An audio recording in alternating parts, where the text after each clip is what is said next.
हरिओम।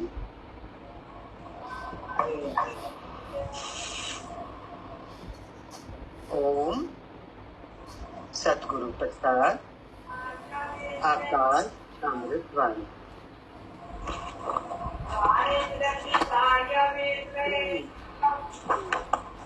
आशा जी आप म्यूट कर लीजिए। प्रेमी का प्रश्न है, भगवान अपने आप को प्यार कैसे करें?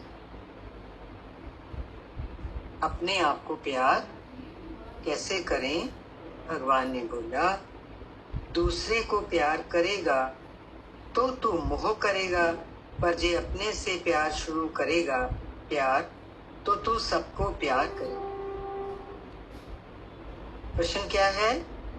अपने को प्यार कैसे? भगवान अक्सर कहा करते थे कि अपने को प्यार करो। हमने अपने को ही प्यार नहीं किया। देखो लाइफ में कितना निग्लेक्ट किया अपने आप को सबके पीछे, हैं? अपने को आखिर में रखा। पर प्यार कहाँ से शुरू होगा? गुरु के अकॉर्डिंगली प्यार शुरू होगा अपने से, भले वो देह से हो। मान का इशारा तो आत्मा की तरफ है। देह से हम इसलिए बोल रहे हैं, एक बार भगवान की वाणी में ही था, कभी तेरा मन उदास हो तो तू अलमारी खोलना, अच्छी से अच्छी साड़ी, अच्छी से अच्छी ड्रेस निकाल के पहनना। भगवान बॉम्बे में रहते थे ना, वहाँ डबल डेकर चलती थी, अभी तो पता नहीं। तो भगवान कहते थे डबल डेकर में ऊपर की छत पे फ्लोर पे जाके बस में बैठना और एक चक्कर लगा के मतलब फ्रेश करो अपने आप को, अच्छा पहनो, अच्छा देखो, अच्छा बोलो, तो एक अच्छी फीलिंग आती है। यही है ना अपने को प्यार करना, यहीं से शुरू होगा। प्रेमियों के साथ बैठो, प्रेम की चर्चा करो। तो भगवान ये भी कह रहे हैं, इशारे भगवान का तो देखो ज्ञान सहित होता है वचन। भगवान कह रहे हैं दूसरे को प्यार करेगा तो तू मोह करेगा। अब देखो हम अपने जीवन से ही देख लें, हम जो अपनी घर गृहस्थी संसार में सबको प्यार करते हैं, उसके पीछे हमारा क्या होता है? हमारा मोह होता है। मेरा बेटा, मेरी बेटी, मैं इसके लिए ये कर दूं। होता है कि नहीं होता?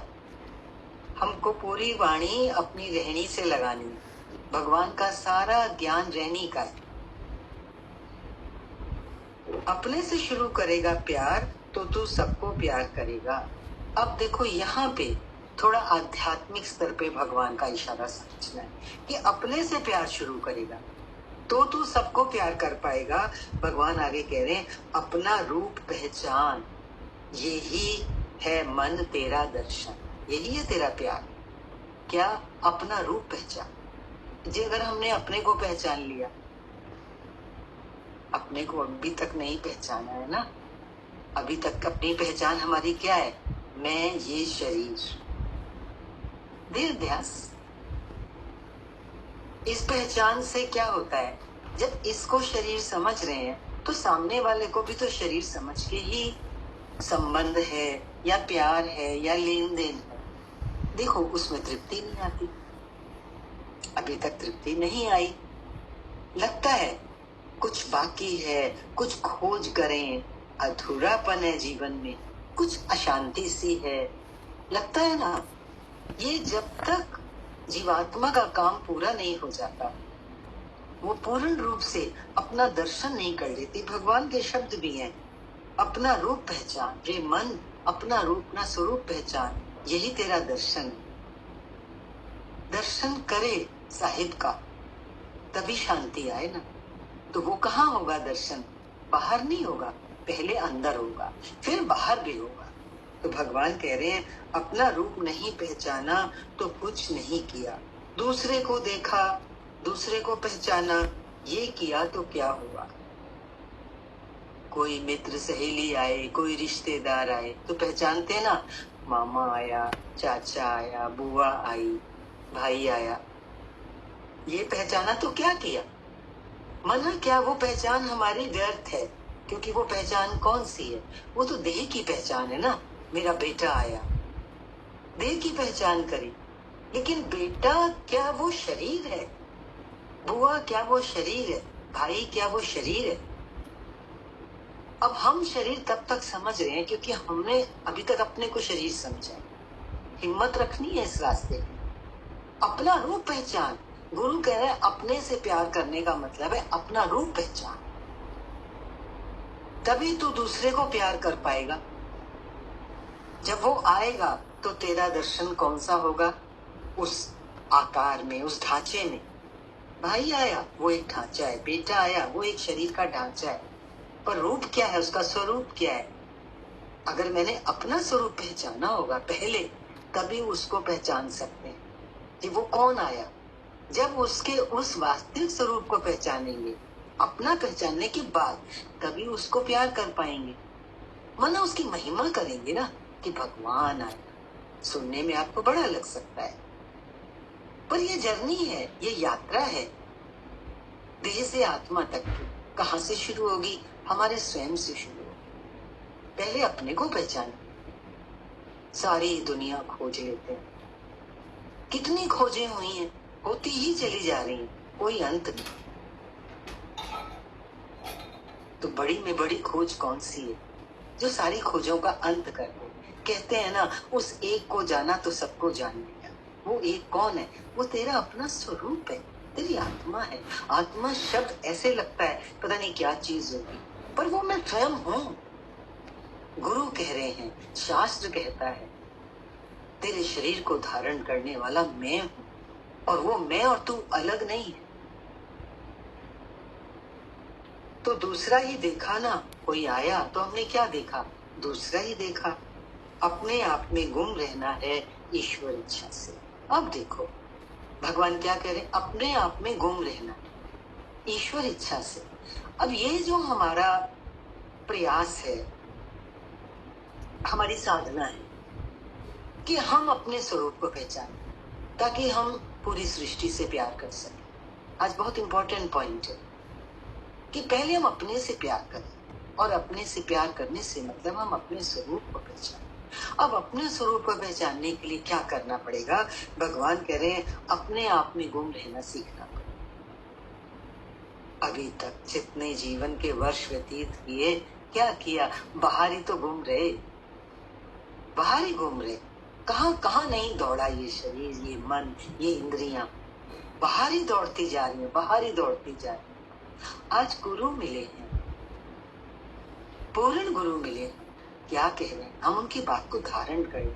अपने में गुम रहना सीखना है, अपने में गुम रहना सीखो। और वो भी कैसे, ईश्वर इच्छा से।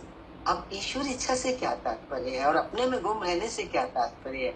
हो सकता है इतना आसान ना हो, चुप करके अपने में खो जाना, बैठ जाना, अपना कमरा बंद करके बैठना मुश्किल लगेगा।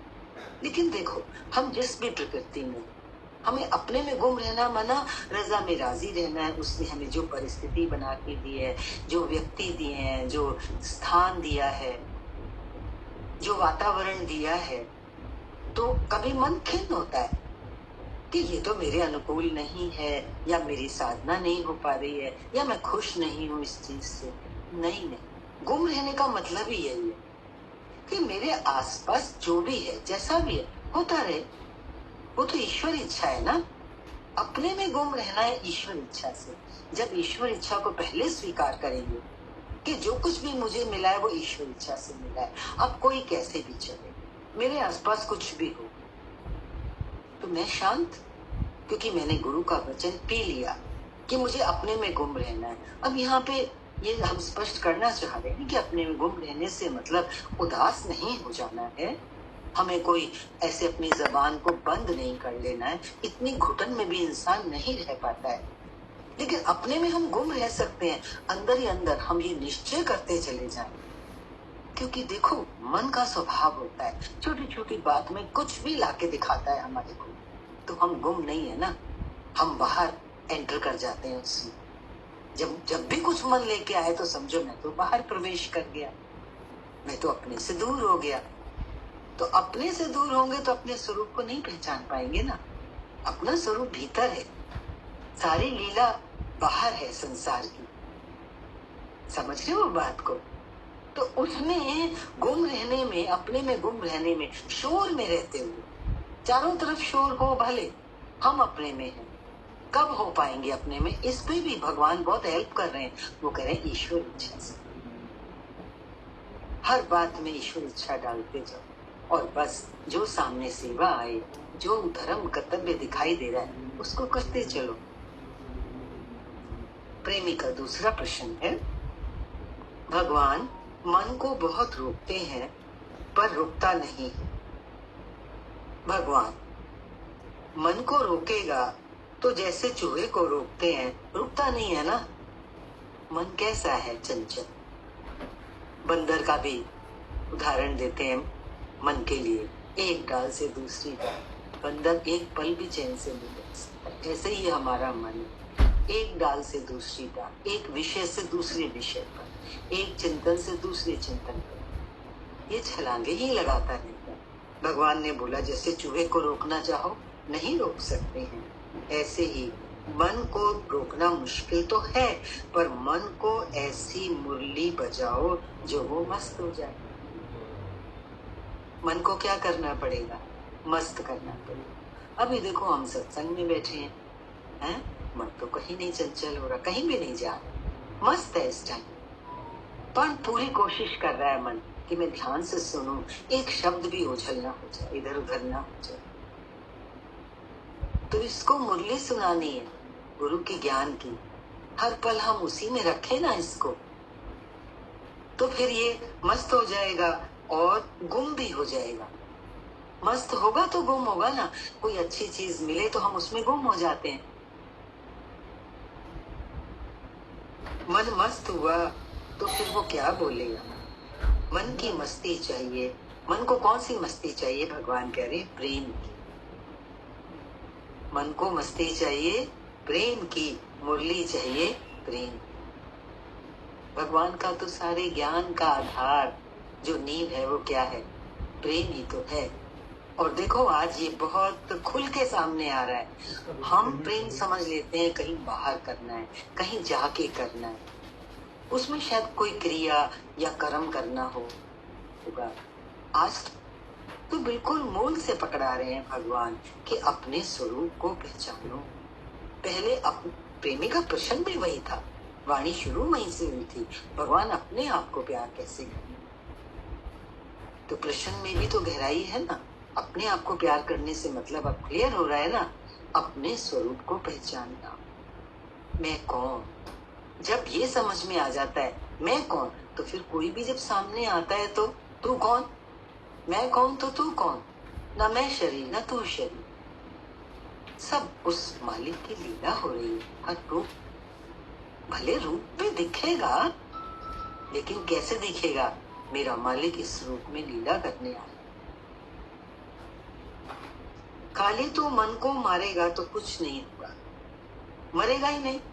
हम बैठ के मन को मारने की कोशिश करें जोरी से, तो चूहे को पकड़ो नहीं पकड़ने आता।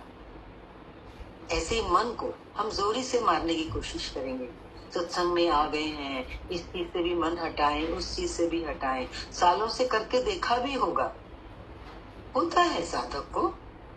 मैं किसी बात से अपने मन को हटा सकूं, कुछ उठ सकूं, इतनी चीजों में मेरा जीवन व्यर्थ गया, समझ तो आने लगती है ये बात, राइट। लेकिन हुआ फिर वापस चला जाता है मन, क्योंकि ये मन जो कुछ भी कर रहा है ना हमारा, ये आज की इसकी आदत नहीं है, ये तो इसके अनंत अनंत जन्मों के संस्कार। जो ये आज कर रहा है ये अनंत जन्मों से करता ही चला है, इसलिए बड़े स्वाभाविक वे में फिर वापस चला जाता है उससे। तो क्या करें, मन तो मरेगा ही नहीं, कभी नहीं मन को मारना। अब भगवान भी कह रहे हैं तू बैठ के मत मारना इसको। मारने का क्या मतलब होता है, सप्रेस करना, दबा देना। मन को दबा दिया, वो फिर उछल के बाहर आ जाता है, ये तो सबने देखा होगा। और सप्रेस करने से क्या होता है, एक घुटन हो जाती है। घुटन नहीं लानी चाहिए, रास्ता बदलना है। उसको अगर एक तरफ से हटाना है तो कुछ दूसरी तरफ से उसको देना पड़ेगा ना। सप्रेस क्यों करें, पर मन से पूरा हिसाब लो। जब मन किसी गलत चीज में जाए, हम आध्यात्मिक मार्ग में हैं। अब हमें समझ आ गया कि मन गलत तरफ गया, तो बजाय उसको दबाने के भगवान क्या रास्ता दे रहे हैं? भगवान कह रहे हैं उससे हिसाब मांगो, पूछो मन से तू क्यों गया उस तरफ। कभी कभी हम बैठे होते हैं, एकदम उठ जाते हैं, कोई काम भी नहीं होता, कोई बात नहीं होती। मन से पूछो तू अच्छा खासा शांत बैठा था, क्यों उठा? लेडीज हैं, उठ के किचन में गई, अभी काम का समय भी नहीं है, कुछ याद आ गया है ऐसे जो इतना जरूरी भी नहीं है, अपने से हिसाब मांगो, क्यों आया, ये पांव क्यों चल गया? कर्मेंद्रियां है ना, इनको भी आदत होती है थर थर कुछ कुछ करने की। हिसाब मांगो हर बात का। मन कोई ख्याल लाया, चलो उठ के भी नहीं गए, बैठे बैठे मन में कितना कुछ आ जाता है, लेटे लेटे आता है, तो पूछो ना मन को, ये तू मुझे क्या दिखा रहा है, इसकी क्या जरूरत है, ये विचार तू जो लाया इससे होना क्या है? जब तुम हिसाब मांगेंगे तो इसको भी शर्म आएगी, ये थोड़ा शांत होना शुरू होगा। मन को अपनी मर्जी से चलाओ कि तू इधर क्यों जाएगा, तो अपनी मर्जी से चलाना सिखा रहे हैं। कोई ख्याल आए जिसकी जरूरत नहीं है, पर वो हानिकारक ही है। ज्यादा क्या लाता है मन? नेगेटिव चीजें ज्यादा लाता है, तो उससे हिसाब मांगना है कि मैं तो अब गुरु का हूं, मुझे तो गलत सोचना ही नहीं है, मुझे इन बातों में जाना ही नहीं। जब हम उससे हिसाब मांगेंगे तो भगवान कह रहे हैं कि तू उसका मालिक हो जाएगा, तू उसको चलाएगा। फिर हम उसको कोई पॉजिटिव थॉट पकड़ाएंगे और कुछ नहीं, गुरु का वचन याद करेंगे। तो उसको मर्जी से चलाओ, उसको बोलो कि तू इधर नहीं जाएगा, ये तू नहीं करेगा, इसमें तो तू टाइम वेस्ट करेगा, पैसा वेस्ट करेगा, एनर्जी वेस्ट करेगा। होता है ना, घर में बैठे मन नहीं लग रहा, उठ के चल दिए, चलो मार्केट ही चलते हैं, टाइम वेस्ट नहीं होता। कहीं गए, कोई चीज की इतनी जरूरत भी नहीं है, कुछ पसंद आ गया लेके आ गए, पैसा भी वेस्ट हुआ। भगवान क्या कह रहे हैं? एनर्जी वेस्ट होगी। शांति से बैठे थे, किसी भी क्रिया में चले गए, किसी का फोन ही आ गया, आसपास से ही आ गया, मानो कोई अकेला बैठा है, उसने कहा तू आजा, मैं अकेला हूं। चले उठ के अपने घर से वहां तक गए, पांव चल के गए, एनर्जी लगी, अबे शांति से बैठे थे। देखो, ये मन से पूछना पड़ेगा, तू उठा तो क्यों उठा, तू गया तो क्यों गया, तूने ये बात मन में लाया, ये बात सोची तो क्यों सोची, क्या मकसद है इसका, इससे क्या होगा? तू सोच भी लेगा तो क्या परिणाम लेगा? सोचने को मना नहीं कर रहे, सोचो, पर जरूरत हो तब ना। कभी कभी आप देखो, अक्सर मन ऐसी बातें सोचता है जिनको सोचने से कुछ होने वाला भी नहीं, और होने वाला भी हो तो उसका अभी समय नहीं है। कोई काम कुछ सालों के बाद हो, कुछ महीनों के बाद हो, तो कुछ समय के बाद होना है ना। अभी सोच के क्या होगा? अभी सोच के टाइम वेस्ट, एनर्जी वेस्ट। मन को ये दिखाना पड़ेगा, सब वेस्ट होता है। एनर्जी वेस्ट करने से बहुत खराबी होती है। हमें आज ये रास्ता जो मिला है, देखो, हमें कमाई करनी, हमें एक चीज इकट्ठी करनी है जो हमारी बहती जा रही, और वो है एनर्जी। ज्ञानेंद्रियों के माध्यम से और कर्मेंद्रियों के माध्यम से हमारी बहुत ऊर्जा बाहर जाती है। एक शब्द भी हम बोलते हैं, उसमें हमारी ऊर्जा जाती है। एक दृश्य हम देखते हैं, उसमें हमारी ऊर्जा जाती है। एक शब्द हम सुनते हैं, उसमें भी हमारी ऊर्जा जाती है। देखा जाए तो हम एनर्जी के भंडार हैं, ऊर्जा के भंडार हैं। लेकिन कभी कभी दीनहीन, कमजोर, डिप्रेस क्यों फील करते हैं? हम शक्तिवान हैं क्योंकि हम उस परमात्मा के अंश हैं। परमात्मा तो ऊर्जा का भंडार है। फिर यहाँ कमजोरी क्यों? क्योंकि उस कमजोरी को हम इन द्वारों से बाहर वेस्ट कर रहे हैं। भगवान यही कहते हैं, एनर्जी वेस्ट नहीं करो।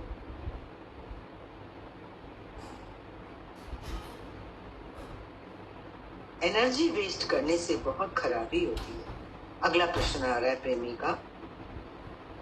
प्रेमी ने प्रश्न किया, भगवान बाहर से लगता है अटैचमेंट चली गई है, पर कभी कभी अंदर से जाग उठती है। ये सभी की बात है, हम सब की बात है। हमें लगता है हमारा मोह नहीं है, हमारी अटैचमेंट नहीं है, संबंधों में, घर में, संपत्ति में, धन में, पर अंदर से जाग उठती है। भगवान क्या कह रहे हैं? भगवान कह रहे हैं, तुम्हें लगता है अटैचमेंट चली गई है, लेकिन गई नहीं। भगवान हमेशा कहते थे 10 चमड़ियों के अंदर तक मोह होता है।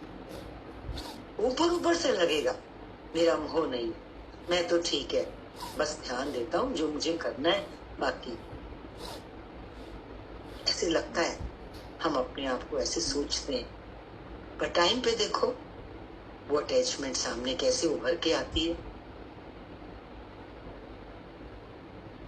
अभी अटैचमेंट किससे भी देखो अटैच है, चेक करें हम किससे अटैच हैं। और जब जब हम चेक करेंगे तो भगवान कह रहे हैं डिटैच करने से ही खत्म होगा। प्रेमी ने प्रश्न भी किया, भगवान अटैचमेंट तो है, लेकिन इसको खत्म कैसे करें? खत्म कैसे करें? हमारा आपका प्रश्न है, बहुत जरूरी, बहुत बड़ी जरूरत है। क्योंकि परमात्मा के रास्ते चले हैं और संसार से, संसार के संबंधों से जुड़े हुए हैं। वहां हमारी अटैचमेंट है। संबंध हो या धन संपत्ति हो, कुछ भी हो जो जड़ संसार है, वहां हम अटैच्ड हैं। तो प्रेमी कह रहा है भगवान फिर डिटैच कैसे हम? भगवान ने बोला इस अटैचमेंट को खत्म कैसे करें? भगवान बोल रहे हैं डिटैच करने से। जहां जुड़े हो वहां से हटना ही पड़ेगा। अभी अटैच किससे हैं? संसार से, संसार वालों से, संसार की वस्तुओं से, अपने वालों से ना। अभी तू मन को सीधे रास्ते में चलाओ और बोलो कि कभी तू मर सकता है।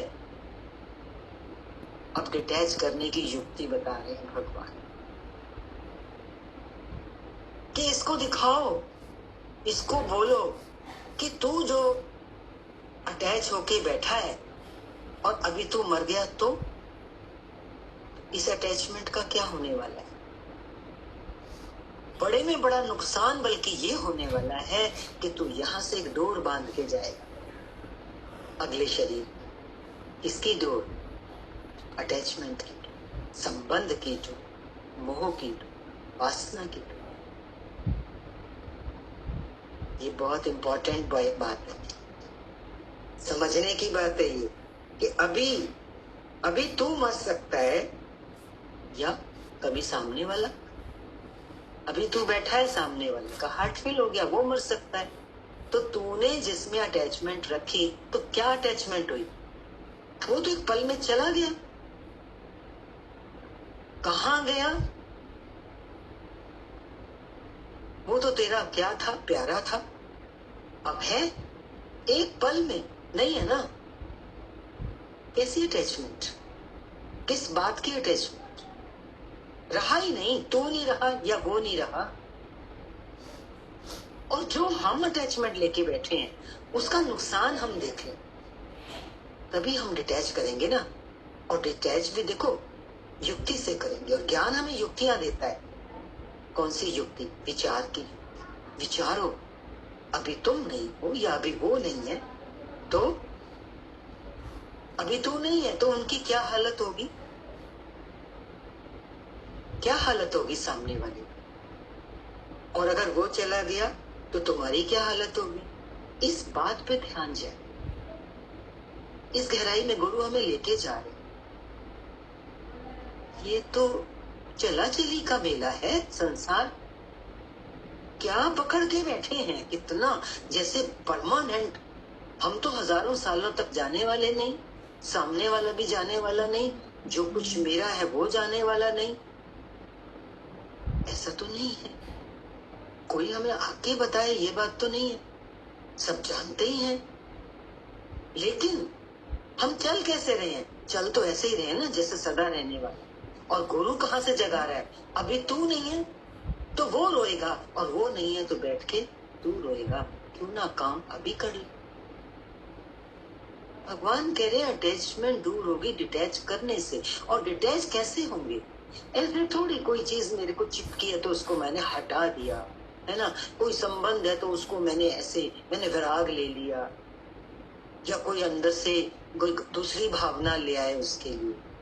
वो रहेगा, तू रहेगा, संबंध भी रहेंगे, लेकिन तू विचार करेगा।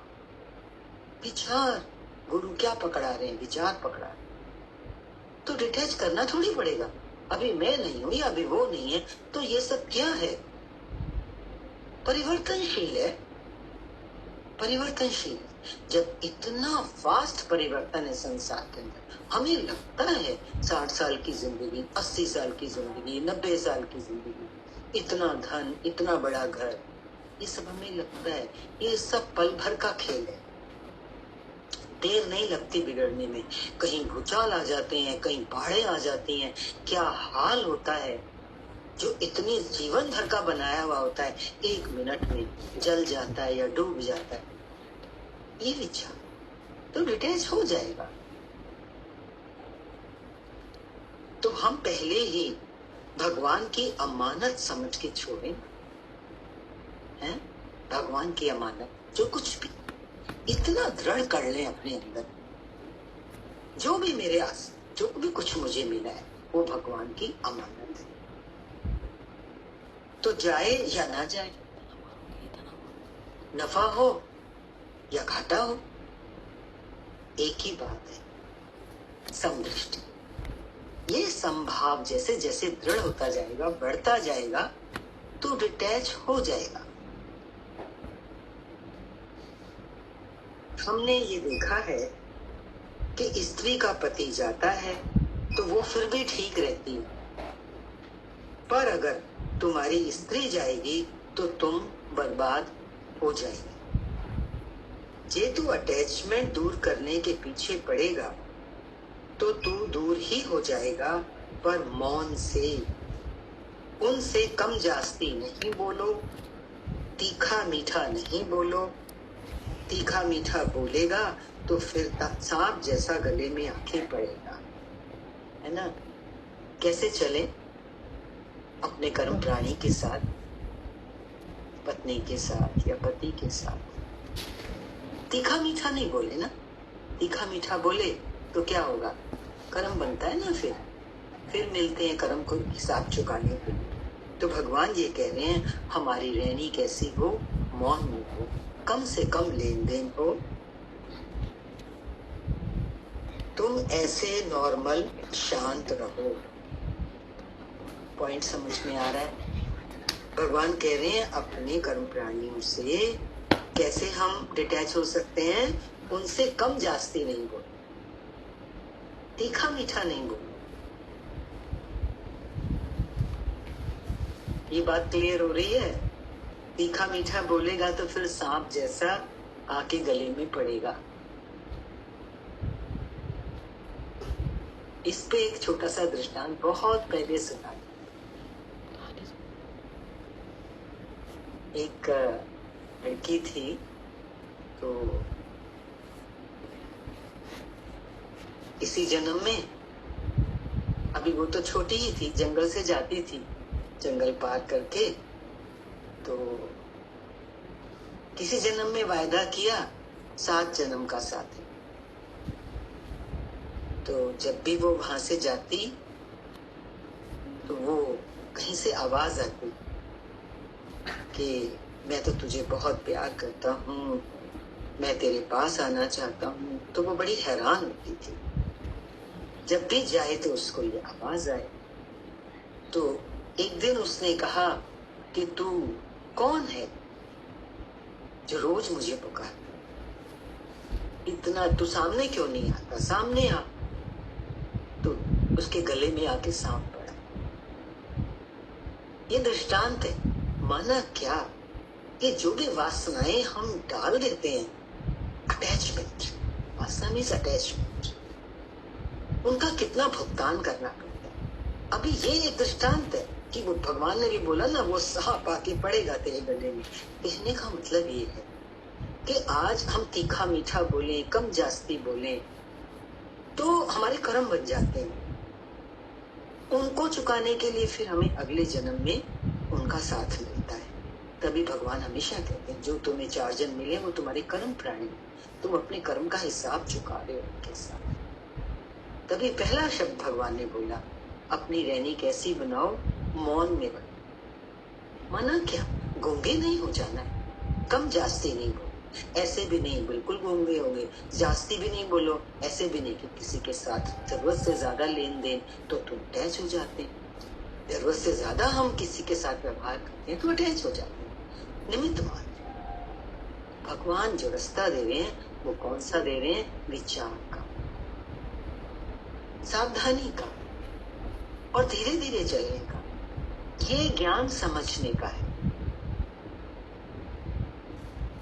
जितना जितना हम इसको समझने की कोशिश करते हैं तो हमारा विचार चल पाता है। करना तो क्या है, विचार ही करना है ना। विचार के बिना हम आगे नहीं बढ़ पाएंगे। आज के लिए इतना ही रखते हैं। सब लोग विचार करना। हरिओम, शांति शांति शांति।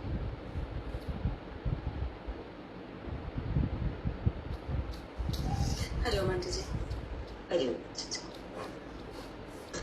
जी, पॉइंट तो शुरू से अच्छा था, पर मैं वो बाद में आऊंगी। पहले मुझे ये लास्ट वाला पॉइंट बहुत ही ज्यादा अच्छा लगा कि हम सिर्फ डिटैचमेंट की तरफ ध्यान अगर ना भी दें, ये भी देखें कि हम जो दूसरे से अटैच हैं, वो अटैच हम इतने डिपेंडेंट हो गए हैं कि कुछ कुछ कार्य जो हम खुद कर सकते हैं उसमें भी हम, मतलब अटैचमेंट ने हमें इतना निर्भर बना दिया है दूसरे के ऊपर कि हम इंडिपेंडेंट हो के भी जबरदस्ती किसी किसी कामों के लिए दूसरे पे अपने आप को लाद देते हैं। जैसे वही कि सांप गले में आया, तो वाइस वर्सा कि हम डिपेंडेंट हुए, अपना काम उस पे लादा और उसकी अननेसेसरी 4 जन जो संगी साथी जो बहुत हमारे नियर एंड डियर वन है, तो वो सांप अपने गले में डाल रखा है।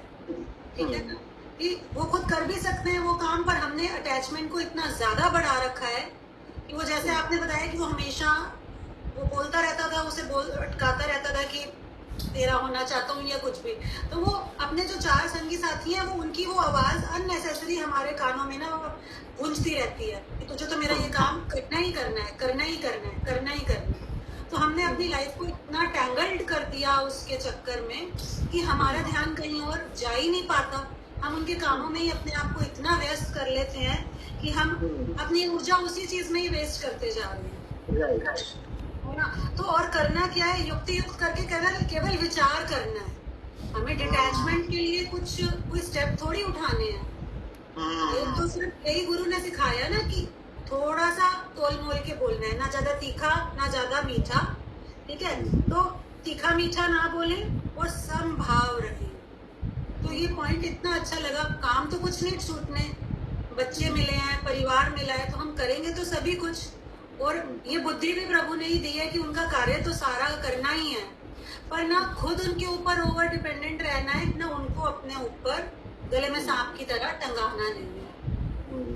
तो ये पॉइंट बहुत ही अच्छा और गृहस्थ में रहने वाले हर जन के लिए इम्पोर्टेंट है जानना। और स्टार्टिंग जहाँ से आया वो यही कि अपने को प्यार करो। तो आप बचपन में, मतलब शुरू में समझाते थे कि खुद प्यार का सागर बनेंगे तभी तो दूसरे को प्यार दे पाएंगे। तो लव योर सेल्फ, हमारा A to Z वाला एक होता था, उसमें L में पॉइंट आता था कि लव योर सेल्फ। तो पहले प्यार अपने आप को करेंगे तो दूसरे को दे पाएंगे ना। अगर मेरा ग्लास भरा हुआ है तभी मैं दूसरे को थोड़ा पानी पिला पाऊंगा ना। यदि कोई चीज मेरे पास ही नहीं है, मेरा खुद का घड़ा खाली है, तो मैं दूसरे को कैसे पानी दूंगा। पर उसमें उन्होंने और खोल के किया कि अपने को प्यार करो तो अपना रूप पहचानो। उन्होंने गुरु ने उसको और थोड़ा स्पिरिचुअल लेवल पे आकर हमें समझाया। वो सिंपलर फॉर्म थी, अब थोड़ा डीप डेप्थ में जाके फॉर्म है कि अपने रूप को पहचानो, अपने स्वरूप को जानो, और उसको जानने के बाद उसमें मग्न हो जाओ, उसमें गुम होते जाओ। और गुम भी कैसे होना है? ईश्वर इच्छा के अनुसार। ऐसा भी नहीं कि गुम हो जाना है या कुछ एकदम शांत होकर कोई नाराजगी है क्या, ऐसा नहीं कि सामने वाले को नोटिस होने लगे, वैसा भी नहीं। तो अर्थात उसका भी एक क्या बेस्ट वे है कि जो मिला है उसमें इतनी इजीली अपने आप को फ्लो में ढाल लो कि ना सामने वाले को कुछ पता चले। जो मेन प्रॉब्लम क्या होती है, जो अगला पॉइंट आगे आया था कि मन बंदर के समान है, उछलता कूदता रहता है। अपने ऊपर कोई चीज आती है तो हम इमीडिएट उस पर रिएक्ट करते हैं, खुशी में ओवर उछलते हैं, और कोई दुख आता है तो ज्यादा वो करते हैं। तो सारे पॉइंट्स जुड़े हुए थे कि समभाव में आ जाए कि ये मुझे मिला है तो मुझे इस स्टेज से निकलना ही निकलना है। तो नॉर्मल और नेचुरल वो स्टेज अपने आप पार होती जाएगी। और आंटी जी यही आया कि मन से हिसाब मांगो, बहुत अच्छा पॉइंट था ये, बहुत ही अच्छा पॉइंट था कि मन तो आपने कितनी बार समझाया कि मन और बुद्धि दो बिल्कुल डिफरेंट वो हैं। तो मन तो भागेगा ही भागेगा, बंदर है, चूहे को पकड़ नहीं सकते, पर आखिरकार पिंजरा लगाकर उसे बांधने की कोशिश तो करते ही है ना। घर में उछल रहा होता है तो लगता है ना कि ये हटना चाहिए, तो मन को भी कंट्रोल तो करना ही है ना।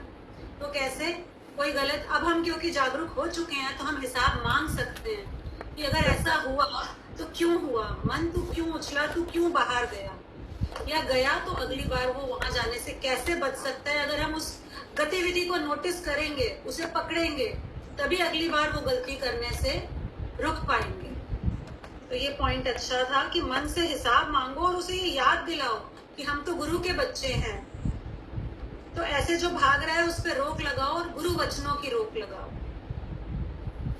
और ऐसा करके हम अपनी जो बड़ी प्रेशियस ऊर्जा है, एनर्जी है, उसको सेव कर सकते हैं। बाकी लोग शेयर करें आज।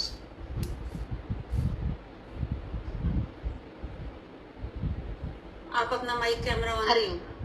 हरिओम आंटी जी, मुझे तो सबसे मजेदार पॉइंट लगा कि हमें अपने मन को मारना ही नहीं है। मुझे लगा कि मन को मतलब ऐसे बोझिल भी नहीं करना कि हम ऐसे किसी हमें कोई बहुत ऐसे सीरियस रहना है या कुछ है, तो हमने मस्ती भी करनी है गुरु वचनों के साथ साथ कि अगर हमारा मन कर रहा है कि कुछ हम अलमारी खोलो, अच्छे कपड़े पहनो और घूमने निकल जाओ, कभी ऐसे वाली मस्ती भी देनी है मन को। हाँ, लेकिन ऐसी बातें ना सोचें हम जो होने वाली नहीं है। सबसे अच्छा वचन मन में यही आया कि जो होने वाली नहीं है, हम व्यर्थ में इतना ज्यादा सोचते हैं, ऐसा हो जाएगा, उसने ऐसा कह दिया तो क्या होगा, उसने ऐसा कर दिया तो उसका ये परिणाम होगा, और इसी उलझन में हम इतना ज्यादा मन उलझ जाता है कि हम ना हंसते नहीं है, मतलब बोझिल हो जाता है मन ये इसी व्यर्थ के चिंतन में। तो ये वचन बड़ा उस व्यर्थ के चिंतन से बाहर निकालने वाला वचन था, और मैंने तो बस इसी को पकड़ लिया। हरिओम आंटी जी, हरिओम। हिम्मत रखो बाकी लोग भी बोलने की फिर आदत पड़ती है। दो शब्द तो बोलने बड़े आसान है, अपने जीवन से ही बोलना है। सारी जीवन पे ही घटती है ना भगवान की वाणी तो। हाँ, नहीं है तैयारी किसी की। हरिओम आंटी जी। हरिओम मोनिका। मुझे ना इस बात में एक चीज और समझ में आई है। पहला पॉइंट चला कि खुद से प्यार करो, ठीक है, और दूसरा पॉइंट चला कि डिटैच कैसे हो। तो सबसे बड़ा तो डिटैच खुद से ही होना है। जिस दिन हमने खुद से डिटैच होना का कर लिया तो बाकी तो सब हो जाएगा। प्यार करते हुए डिटैच होना है। कितना बड़ा पॉइंट दे दिया गुरु ने। बहुत वेरी नाइस। चलो, समझ आ रही है बात। तो जब समझ आ जाती है तो फिर उस पे ना अभ्यास भी हो जाता है। अभ्यास होना इजी हो जाता है। बात ही समझ में ना आए, और बड़ी प्रैक्टिकल सी चीजें हैं, है ना। मन से हिसाब भी मांगना है। अटैच हम तभी हो पाएंगे ना, ये मन तो हमें अटैच करेगा माया से, फिर हम इससे हिसाब मांगेंगे कि तू वहां गया, ये किया, तो पैसा ही वेस्ट हुआ ना, टाइम ही वेस्ट हुआ ना, एनर्जी वेस्ट हुई ना। तो क्यों? तो इस मन पे अपना शासन करेंगे, तभी हम डिटैच हो पाएंगे। ये हमारी सारी अटैचमेंट के पीछे जो कारण है ना, वो इस अंधे मन की वजह से होता है, क्योंकि इस मन को जन्म जन्म की आदतें पड़ी हुई हैं, तो ये हमको बार बार उधर ही लेके जाए। तो हमें करना क्या है? हमको सिर्फ जगाना है अपने मन को कि देख तू गया, सब वेस्ट हुआ ना। अब इतनी कीमती ऊर्जा मेरी जो गुरु मेरे अंदर डालता है ना। देखो, जो सिद्ध ब्रह्म ज्ञानी महापुरुष हमें ये वाणियां देके गए हैं, हम कभी सपने में भी अंदाजा नहीं लगा सकते उनका कितना तप था इन वाणियों के पीछे। हमेशा हमने कहते सुना इस सत्संग में भगवान के लिए कि भगवान का एक एक वचन तपा हुआ वचन, तपा हुआ। जैसे किसी को भट्टी में डाल दो तो कोई चीज तपती है, सोने को भट्टी में डालते हैं तो तपता है, तो निखरता है। तो भगवान ने जो ये वचन दिए हैं वो भट्टी में तपे हैं पहले, तब ये वचन निकले हैं। तो कितनी कीमत है इन वचनों की, निखरे हुए सोने की तरह, जैसे 24 कैरेट का सोना होता है, तो ये वचन वो 24 कैरेट के सोने के जैसे हैं। हम इनकी कीमत करें कि मेरे गुरु की कितनी मेहनत है। ये मेहनत शब्द छोटा लगेगा, तभी मैं कह रही हूँ ये भगवान की बड़ी जबरदस्त तपस्या है इन बच्चियों के पीछे। खुद वो मरे हैं, पिटे हैं, तपे हैं, अपने को घिसाया है, मिटाया है, बिल्कुल मट्टी में मिलाया है, तब ये वचन निकले हैं इतने ऊंचे ऊंचे, जो आज हमको इतनी इजीली पकड़ में आ जाते हैं। देखो, पुराने समय में अब तो दवाइयां बहुत अच्छे ढंग से आने लगी। मलेरिया होता था ना, तो कुनीन की गोली दे जाती थी, तो वो कड़वी होती थी। तो भगवान कहते थे कि देखो मैं तुम्हें ये दवाइयां कैसे पिलाता हूँ, ये वचन है तो बहुत मुश्किल चीजें हैं, लेकिन भगवान कहते हैं मैं तो बस मीठी है, मीठी है, पुराने जमाने में भी जब बच्चे को कड़वी दवाई माँ क्या कहती थी, चम्मच में डालती थी, मुंह खोलती थी, मीठी है करके उसके गले तक पहुंचा देती थी। आज भगवान भी हमको जो ये ज्ञान दे रहे हैं, कैसे दे रहे हैं? कभी ध्यान से बैठ के सोचना, ये इतना ऊंचा ज्ञान है भगवान का कि आज हम कहाँ पड़े थे और कहाँ हम पहुंच गए और कहाँ हम आगे पहुंचने वाले हैं, हम अंदाजा भी नहीं लगा सकते। हमारा जीवन सफल हो जाएगा अगर हम इस बात की भी महिमा कर पाए कि भगवान के इन वचनों की बहुत कीमत है। आज हम कीमत समझेंगे तो कीमत कर पाएंगे। ये बात मैं इसलिए कह रही हूँ, सभी योगियों के लिए कह रही हूँ कि ये बात जो वचन है गुरु के अगर समझ में आए है ना, तो हमें इन पे दिन रात विचार, दिन रात से मतलब जब भी समय मिले, जब भी हम खाली हो, तो मन को बजाय कहीं और जाने देने के गुरु के वचनों के विचार। बहुत अच्छा उठाया कि आज तो हमें भगवान ने अपने आप से ही डिटैच होना सिखा दिया है ना। तो बढ़ते चलो और कीमत करनी है। कहाँ से निकल आया ये वचन? गुरु की महिमा भी निकल आई, गुरु की तपस्या याद आ गई। बहुत तपस्या है दादा गुरु और लक्ष्मी बाबा। ठीक है मलिका, बहुत अच्छा। कोई सामने आता है तो देखो हमारे अंदर से भी निकल आता है, कुछ न कुछ यादें आ जाती हैं जो अच्छा लगता है शेयर करना। चलिए समय भी हो गया है। माला ठीक है, हरिओम दीदी। किसी को बोलना तो बोलो। हाँ सुमन बोलो। हरिओम दीदी। हरिओम बच्चे। गुरु ने मन को शांत रहना तो सिखा दिया, लेकिन अब कभी बेचैन हो जाता है तो आज उन्होंने ये भी समझा दिया कि अपने मन को कहो ना कि तू क्यों उछल रहा है, तो चुपो, शांत हो, क्यों बेचैन होता है। राइट, क्यों बेचैन होता है, तो ये चैन में आ जाएगा। छोटा बच्चा है ना मन भी, तो जैसे छोटे बच्चे को समझाना पड़ता है कोई बात, तो ऐसे ही हमारा मन भी बच्चा है, इसको समझाएंगे तो ये समझ भी जाता है।